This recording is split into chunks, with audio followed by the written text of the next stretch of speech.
देश के 1,19,00,000 से ज्यादा केंद्रीय कर्मचारियों और पेंशनर्स के मन में इन दिनों सिर्फ एक ही सवाल घूम रहा है। 8वां वेतन आयोग यानी 8th पे कमीशन आखिर कब लागू होगा? बढ़ी हुई सैलरी कब से मिलने लगेगी? बढ़ा हुआ पेंशन कब से मिलने लगेगा? दरअसल हर सैलरी स्लिप और हर पेंशन अकाउंट के साथ यही उम्मीद जुड़ी है कि अब फिटमेंट फैक्टर बढ़े और आमदनी में राहत मिले। नया साल उम्मीदों केंद्र सरकार के कर्मचारियों और पेंशनर्स के लिए उम्मीदों से भरा है। साल 2026 को लेकर केंद्रीय कर्मचारियों यानी सेंट्रल गवर्नमेंट एम्प्लॉयज के मन में सबसे बड़ा सवाल यह है कि क्या 1 जनवरी 2026 से सैलरी बढ़ जाएगी? यही वजह है इन दिनों 8वें वेतन आयोग को लेकर बहुत चर्चाएं हैं, उम्मीदें उससे ज्यादा हैं। लोग जानना चाहते हैं नए साल पर उन्हें राहत मिलेगी या फिर अभी थोड़ा और इंतजार करना पड़ेगा। तो चलिए आज हम आपको बताते हैं नए साल में आखिरकार कब से आपको 8th पे कमीशन का लाभ मिलेगा। साथ ही डीए और एरियर को लेकर भी बहुत सारी उम्मीदें हैं, इस पर भी आज बड़ी खबर है। दरअसल बढ़ती महंगाई और खर्चों के बीच लोग ये भी जानना चाहते हैं कि उनकी सैलरी कितनी बढ़ेगी और एरियर मिलेगा या नहीं। हर 10 साल में नया वेतन आयोग, केंद्र सरकार ने 8वें वेतन आयोग को मंजूरी दे दी है और इसके सदस्यों के नाम भी सामने आ गए हैं। ये आयोग 7वें वेतन आयोग की जगह लेगा, जिसका समय 31 दिसंबर 2025 को खत्म हो रहा है। आमतौर पर हर 10 साल में नया वेतन आयोग आता है। इसी नियम के तहत 8वां वेतन आयोग बनाया गया। तो 8वां वेतन आयोग लागू कब माना जाएगा? सरकार ने साफ किया है कि 8वें वेतन आयोग की प्रभावी तारीख 1 जनवरी 2026 मानी जाएगी। इसका मतलब यह है भले ही नई सैलरी बाद में मिले, लेकिन इसकी गिनती तो 1 जनवरी 2026 से ही हो जाएगी। यही वजह है कि कर्मचारी एरियर को लेकर बहुत उम्मीद लगाए बैठे हैं। तो क्या 1 जनवरी से ही बढ़ी हुई सैलरी मिलेगी? कई कर्मचारी सोच रहे हैं कि जैसे ही नया साल आएगा वैसे ही सैलरी बढ़ जाएगी, लेकिन ऐसा नहीं है। सरकार ने 8वें वेतन आयोग को मंजूरी तो दे दी है, लेकिन आयोग की सिफारिशें अभी तैयार नहीं हुई हैं। आयोग को अपनी रिपोर्ट देने के लिए करीब 18 महीने का वक्त दिया गया है। इसलिए 1 जनवरी 2026 से सैलरी में कोई तुरंत बदलाव नहीं होगा। इसका मतलब है कि अभी कुछ वक्त तक पुराना यानी 7वां वेतन आयोग उसी के हिसाब से सैलरी मिलती रहेगी। सैलरी बढ़ने में देरी क्यों हो रही है? वेतन आयोग बनते ही सैलरी नहीं बढ़ जाती। पहले आयोग कर्मचारियों की सैलरी, भत्ते और पेंशन को लेकर एक पूरी रिपोर्ट तैयार करता है।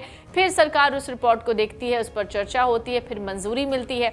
इसके बाद नई सैलरी लागू होती है। इस पूरे प्रोसेस में आमतौर पर 2 से 3 साल का वक्त लग जाता है। तो नई सैलरी कब तक मिलने की उम्मीद है? ऐसा माना जा रहा है अगर सब कुछ तय समय पर हुआ तो आयोग की रिपोर्ट 2027 के आसपास आ जाएगी। इसके बाद सरकार की मंजूरी मिलेगी। नई सैलरी 2027 के अंत या 2028 की शुरुआत से मिल सकती है, यानी सैलरी बढ़ने में अभी वक्त है, इंतजार कीजिए। एक और सवाल है, एरियर मिलेगा या नहीं? एरियर को लेकर क्या उम्मीद है? ये कर्मचारियों के लिए सबसे राहत वाली बात है। सरकार वेतन आयोग की तारीख 1 जनवरी 2026 मान रही है। इसका मतलब यह है कि जब भी आपको बढ़ी हुई सैलरी मिलेगी तब 1 जनवरी 2026 से लेकर लागू होने की तारीख तक का पूरा एरियर मिलेगा। डीए भी उसी हिसाब से जोड़ा जाएगा। पहले भी ऐसा हो चुका है और इस बार भी यही होगा। फिटमेंट फैक्टर जिसका बहुत ज्यादा जिक्र हो रहा है वो क्या है? तो 8th पे कमीशन का फिटमेंट फैक्टर एक ऐसा नंबर होता है जिससे नई बेसिक सैलरी तय होती है। आसान शब्दों में कहें तो आपकी मौजूदा बेसिक सैलरी को इसी नंबर से गुणा किया जाता है। 6वें वेतन आयोग में जो फिटमेंट फैक्टर था वो था 1.92 और 7वें में 2.57। अभी ये तय नहीं हुआ है, लेकिन जानकारों का मानना है कि 8वें वेतन आयोग में ये जो फिटमेंट फैक्टर होगा वो 2.15 से लेकर 3.0 के बीच हो सकता है, यानी 3 के बीच हो सकता है। फिटमेंट फैक्टर से सैलरी कितनी बढ़ सकती है? सैलरी बढ़ोतरी पूरी तरीके से फिटमेंट फैक्टर पर ही डिपेंड करेगी। अगर फिटमेंट फैक्टर 2.15 रहता है तो सैलरी में करीब 20 से 35% तक की बढ़ोतरी हो सकती है। अगर ज्यादा रखा गया तो सैलरी में बड़ा उछाल दिखेगा। यही वजह है कर्मचारी इस नंबर पर सबसे ज्यादा नजर बनाए हुए हैं। तो बेसिक पे के बारे में थोड़ा जान लीजिए। अगर 8वें वेतन आयोग में फिटमेंट फैक्टर 2.57 होता है तो केंद्रीय कर्मचारियों का न्यूनतम बेसिक वेतन मौजूदा 7वें वेतन आयोग के बेसिक पे से सीधे 2.57 गुना हो जाएगा और मूल वेतन में बढ़ोतरी हो जाएगी। 8वें वेतन आयोग में अलग अलग लेवल पर कितनी सैलरी बढ़ सकती है? अगर किसी कर्मचारी की अभी बेसिक सैलरी 18,000 रुपए है तो नई सैलरी करीब 38,000 से 40,000 हो सकती है। जिनकी बेसिक 35,000 के आसपास है उनकी 75,000 के आसपास पहुंच सकती है। सीनियर लेवल पर सैलरी में और बड़ा इजाफा देखने को मिल सकता है। सीनियर अफसरों की सैलरी 3 से 5 लाख तक जाने की उम्मीद है।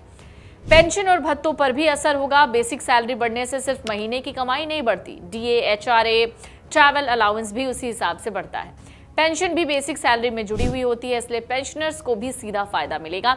यही वजह है कि पेंशनर्स को भी 8वें वेतन आयोग का इंतजार है। 8वें वेतन आयोग का फायदा करीब 50 लाख केंद्रीय कर्मचारियों और लगभग 69 लाख पेंशनर्स को मिलेगा, यानी देश के करोड़ों परिवारों की आमदनी पर इसका सीधा असर होगा।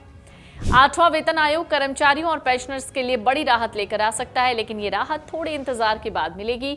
नए साल पर तुरंत सैलरी बढ़ने की उम्मीद करना सही नहीं है, लेकिन निराश होने की जरूरत भी नहीं है। 1 जनवरी 2026 से वेतन आयोग लागू माना जाएगा, लेकिन असली फायदा कुछ वक्त के बाद मिलेगा। एरियर मिलने की संभावना मजबूत है। आगे चलकर सैलरी और पेंशन दोनों में अच्छा इजाफा हो सकता है। 2026 से एरियर की गिनती शुरू होगी। 2027 से 28 में नई सैलरी आने की उम्मीद है। आने वाले बजट और सरकारी ऐलान से तस्वीरें और ज्यादा साफ हो जाएंगी। अगर आप ये वीडियो YouTube पर देख रहे हैं तो हमारे चैनल को सब्सक्राइब कर बेल आइकन दबाएं और Facebook पर देख रहे हैं तो हमारे पेज को लाइक करें।